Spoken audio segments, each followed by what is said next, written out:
Coucou, bonjour, j'espère que vous allez bien. Je suis chez l'un de mes clients. Je montre vite fait et ensuite je vais aller poser le téléphone pour faire la vidéo. Là-bas sont les WC. Voici le seau. Voici la cuisine. Voilà, donc comme je le disais, je suis chez l'un de mes clients et je tenais à faire ma première vidéo de cette année en étant chez l'un de mes clients.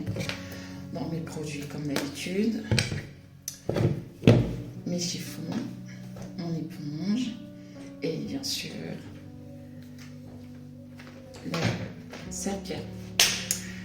Alors, je vais parler d'une association aujourd'hui. C'est une association qui œuvre c'est une œuvre caritative et ils prennent en charge les enfants qui ont des pathologies, notamment des pathologies cardiaques. Et c'est des enfants qui se trouvent dans des pays où il n'y a pas des soins médicaux adaptés. Donc ils prennent les enfants en charge, ils s'occupent de tout.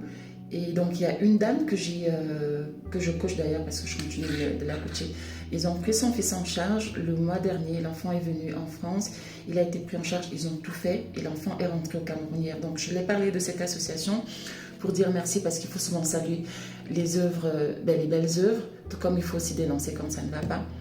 Sauf que je suis tombée sur une vidéo, déjà la semaine dernière, je suis tombée sur une vidéo, c'est un monsieur qui se plaignait que son épouse avait abandonné le domicile conjugal, blablabla.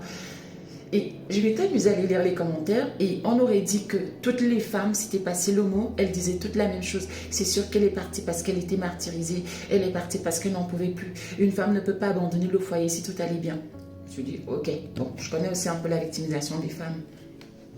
Sauf qu'aujourd'hui, ils ont réussi à retrouver, les journalistes ont retrouvé l'épouse du monsieur. Et là, elle a donné un bref aperçu de ce qu'elle a vécu. En 38 ans, elle dit qu'elle a avalé des couleuvres. Je suis retournée lire les commentaires et puis, bien sûr, on avait compris. Alors, il faut savoir une chose. Quand vous entendez les femmes de ma communauté dire que j'ai 30 ans de mariage, j'ai 40 ans, j'en ai 5 ans, j'en ai 60. Si ces femmes ouvrent leur bouche pour se confier, pour vous raconter ce qu'elles ont vécu, je vous assure, ça ne vous donnerait pas envie de vous marier. Entre les infidélités, les enfants extra-conjugaux, les violences physiques, les violences verbales, la pression, le mépris de la belle famille, je vous assure, les femmes subissent des choses incroyables. Je ne dis pas que les hommes n'en subissent pas. Attention.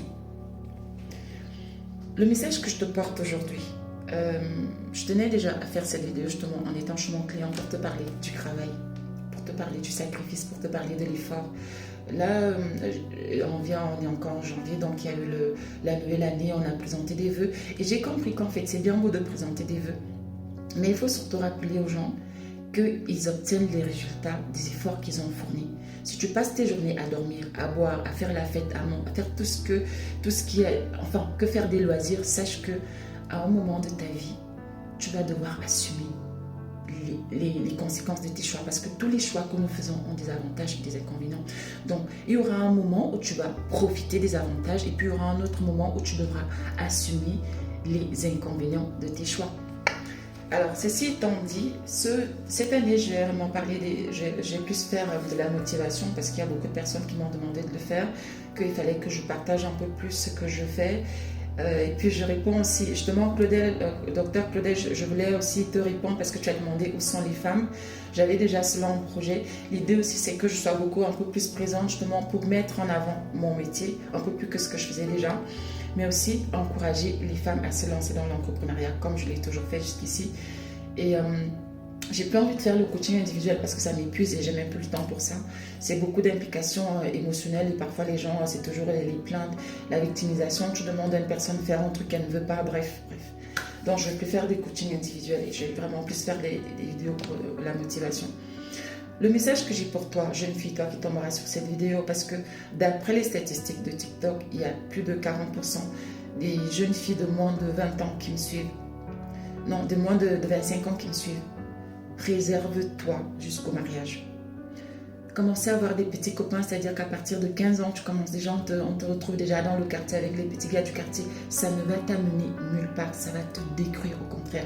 Entre les maladies, les MST comme on dit, les grossesses indésirées, tu vas te retrouver en train de faire des avortements et surtout ta réputation, tu vas ternir ta réputation et celle de ta famille dans ton quartier, ça ne sert à rien. Préserve-toi, fais des études ou apprends un métier, c'est pas trop, en tout cas, préserve-toi. Tu vas te préserver de tellement de choses, même des blessures émotionnelles, les violences, les bastonnades. Moi, j'avais commencé à 24 ans, mais ça ne m'a pas épargné. Donc, imaginez celle qui commence à 25 ans, celle qui commence à 15 ans. Ça, c'est pour les jeunes filles, je vais souvent y revenir. Maintenant, pour les vieilles comme moi, parce que moi, j'avoisine 40 ans, il paraît que quand une femme a déjà 40 ans, elle est bonne pour la casse. Donc, les femmes de ma génération, vous qui êtes célibataires ou même vous qui êtes mariés, apprenez à redevenir des femmes. Je vais aussi beaucoup en parler au courant de cette année. Apprenez à redevenir féminine. Et quand je parle de la féminité, ça n'a rien à voir avec l'apparence, ça n'a rien à voir avec les artifices, ça n'a rien à voir avec les parures, non. Je parle du comportement. Parce qu'on est dans un environnement où on se retrouve, on parle de femmes fortes, où on se retrouve en train d'être dans un ring avec les hommes, où on n'est même plus des femmes, on n'est plus des femmes, on n'est plus des hommes. Apprenons à redevenir des femmes, c'est très important pour notre équilibre déjà, parce qu'on n'est pas des hommes, on est des femmes. Ça va également nous aider dans l'éducation de nos enfants pour la transmission. Et enfin, prenez le temps de choisir. Parce que si cette femme, ou bien encore nos mamans, nos tatas, nos grands-mères avaient pris, bon, pour ce qui est de nos grands-mères, c'était un peu imposé, c'était un peu les mariages arrangés.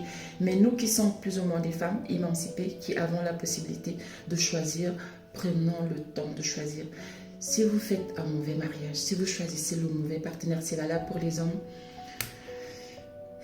aïe aïe aïe, vous serez dans la merde, je vous assure. Parce que si cette maman-là avait choisi le bon, un homme avec des valeurs, un homme responsable, un homme qui sait que sa femme, c'est la prunelle de son œil, il n'aurait jamais porté main sur elle, il n'aurait jamais tabassé cette maman pendant qu'elle portait une bassine d'eau sur la tête comme elle a dit. Et elle n'est pas la seule, hein. Les femmes subissent des choses incroyables et parfois avec le soutien de la belle famille, parfois avec le soutien des belles sœurs qui cautionnent. Moi, j'avais une fois, je crois que j'ai déjà fait cette vidéo, j'avais dit à mon frère, mon grand frère, qui vient me dire, il convoitait une fille, et puis il vient me dire, ouais, tu sais, je fréquente une fille, elle porte des faux cheveux. Je lui ai dit, stop, tu es mariée, tu as des enfants, tu ne me mêles pas à tes bêtises. Il me dit, non, c'est juste une amie. Je lui ai dit, hop, ça ne m'intéresse pas, je ne veux pas savoir. Mais il y a des belles sœurs qui encouragent leurs frères à faire des bêtises. Donc, voilà ce que je voulais partager avec toi vite fait. Et bien évidemment, je vais insister dessus. Le travail. Moi, je suis la femme de ménage la plus célèbre de France. Le travail commence même par un petit boulot. C'est pas grave. Mais au moins, tu seras autonome. Tu vas apprendre. Tu peux pas imaginer ce que j'ai appris. D'ailleurs, je vais revenir là-dessus. Ce que j'ai appris en un peu plus de 3 ans d'entrepreneuriat. C'est impressionnant. Je ne me reconnais même pas aujourd'hui. Je peux faire des vidéos en parlant avec autant d'aisance. Il y a environ 4 ans, j'étais pas comme ça. J'étais vraiment une femme extrêmement timide, convaincue que je ne valais pas grand-chose. Mais voilà, je suis auteur, je fais plein de choses, je gère une boîte. Vraiment, prends-toi en main et oublie un peu les hommes, préserve-toi. Que le Seigneur te bénisse, que le Seigneur me bénisse et à très prochainement pour une nouvelle vidéo. Tchuss!